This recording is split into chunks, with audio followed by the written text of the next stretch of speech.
Hey everybody, Dan here, and I'm at the Fleet of the Future Exposition here at the National Mall in Washington, D.C. We'll go take a look. I'm not a big fan of recording myself in public, so mostly be B-roll and just me talking in my room. By the time I post this has probably already been wrapped up, but by some miracle I posted this before April 2nd. There's the Smithsonian station. There's the exhibit. It's right there. Here I have the front and side profile of the train.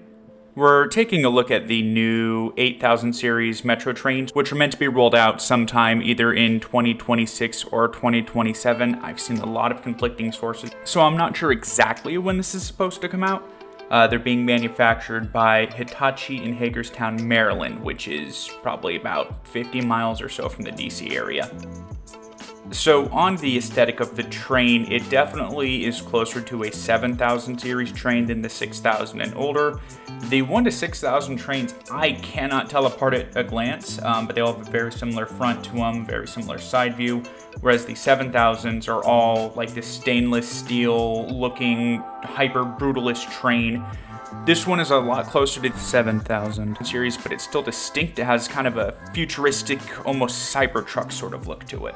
As you enter the train, the first thing you see is the area dedicated to bikes, strollers, and luggage, and I'm going to tell you right now, this area is not going to get used.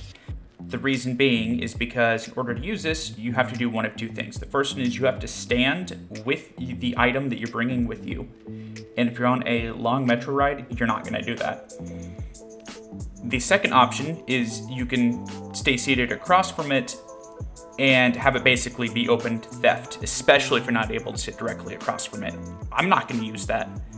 If I'm going on a really long ride, maybe I'll lock my bike to it, but this area here is asking for theft. I don't know what the best solution is, but whenever I bring my bike on Metro, I just have it kind of in the seat with me. It's a little hard to describe what I do with the bike, but it's near me, and if you want to swipe it from me, you're going to have to fight me. Here, someone could just pick it up and take off with it. It's not going to get used. From here, you can see a good mix of the seating arrangement on the train. This is pretty similar to how the 7000 series trains are laid out, but you will notice over here towards the end, you do have a lot of parallel seating. The DC Metro trains now mostly use perpendicular, commuter style seating, as opposed to in New York, where it's all along the sides of the wall. You'll see more here in a minute how they have the train set up very differently from what we're used to. Here we have the digital wayfinding map, which is really nice compared to the paper ones we have. Metro is known for constantly having weekend work going and just randomly having stations closed and all sorts of shenanigans, and you can't tell that on a paper map, but on a digital map they can and do show the closures. Another thing you'll see here is they have the station that you're currently at or going to be at next highlighted very large, and the rest of the route that you've already passed is grayed out, while the path you have left to go is still in full color. The silver line probably wasn't the best choice for them to show that with, but you can still see what's going on with it. And here's the big feature everybody's been talking about, and that is the open gangway.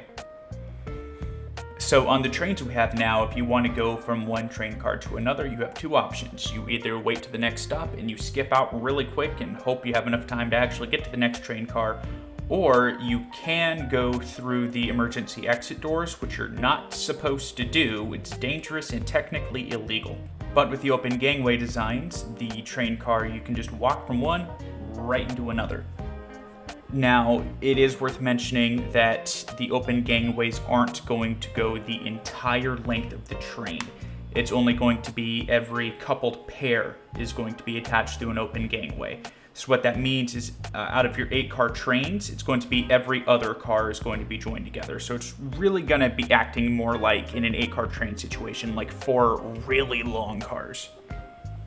This shows how the seating arrangement is going to be in most of the train cars, and that is parallel seating on one side, perpendicular on the other. So on one side you have that New York style, all of the seats go along the wall, that fits a lot more people in.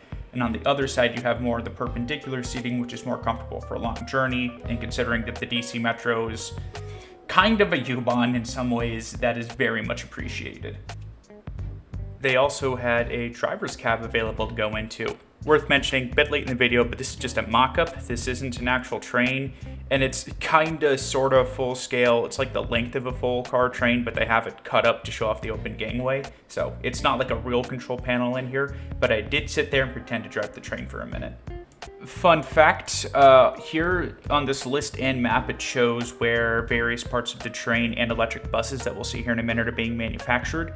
And the electric buses may or may not be manufactured in my hometown. The map shows my hometown of Gillette, Wyoming, but then the list says Gillette, Wisconsin.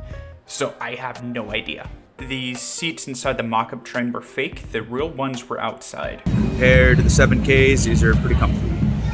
There was also a demonstration of the heated floors that are going to be installed in the train, and they were warm whenever I touched them. There's also these electric TV things that they're going to have inside the trains, pretty similar to what the 7Ks have now. They're just configured a little bit differently. They're going to show breaking news. They're going to show more accurate updates for like closed stations, delays, stuff like that. And now for the second attraction is the new electric metro buses. These have actually already been in circulation for a little bit, but only on a couple routes. So a lot of people don't even know that they're a thing yet. They look pretty much the same on the outside. You can tell that they're electric ones because they'll have that green stripe in there on the livery. On the inside, the layout's pretty much identical.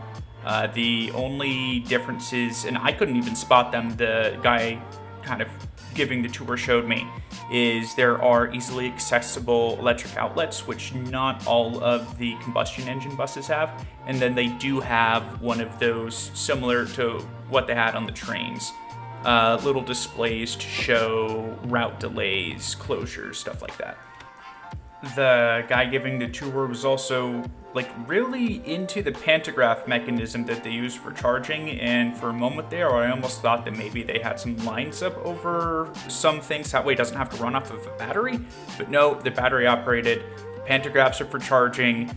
I have a little bit of footage of it here. That's all I've got for you today. I look forward to seeing these trains in circulation. If you like more DC transportation and urban planning nonsense, make sure to subscribe. I make videos on a few different things, but this is one of them. I've got a series I'm working on where I'm reviewing every station in Metro. West Hyattsville station review will be coming out whenever I feel like it, I guess. Comment below, what are your thoughts on the trains? What did you like? What did you not like? And I will see you in my next video. Since when are we putting ads on our trains?